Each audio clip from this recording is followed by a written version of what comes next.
કહેવાય છે કે ડિજિટલ યુગમાં સાવધાની હટી તો દુર્ઘટના ઘટી. તમારી એક લાલચ ને અજાણ્યા લોકો પરનો વિશ્વાસ તમારી આખી જિંદગીની કમાણી સાફ કરી શકે છે. ગુજરાતમાં ગયા વર્ષે 1,75,000 લોકો સાયબર ફ્રોડનો શિકાર બન્યા હતા. આવા જ ઈ ચોરોથી બચવાને સાવચેત રહેવા માટે દિવ્ય ભાસ્કર આજથી સિરીઝ શરૂ કરી રહ્યું છે, ડિજિટલ ડાકુ, જેમાં ઈ ચોરો કેવી રીતે ફ્રોડ કરે છે અને તેનાથી બચવાના ઉપાય શું છે એ જાણીશું. જેના પહેલા એપિસોડમાં વાત અમદાવાદમાં સામાન્ય કરિયાણાની દુકાન ચલાવતા જયેશભાઈની સાથે થયેલા ફ્રોડ.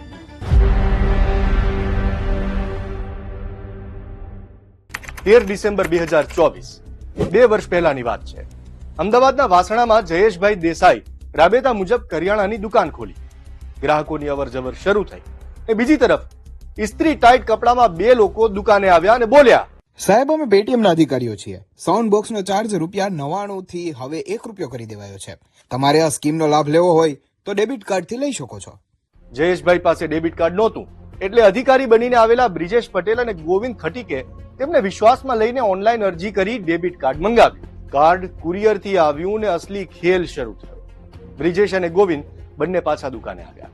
સ્કીમ એક્ટિવ કરવાના બહાને ડેબિટ કાર્ડ જયેશભાઈ પાસેથી લીધું ને પૈસાનો ખેલ કરતા ગયા. ઈ ચોરો તો જતા રહ્યા. દિવસ આખો પૂરો થયો, પણ રાત્રે જ્યારે જયેશભાઈના દીકરાએ ફોન ચેક કર્યો તો પરિવારના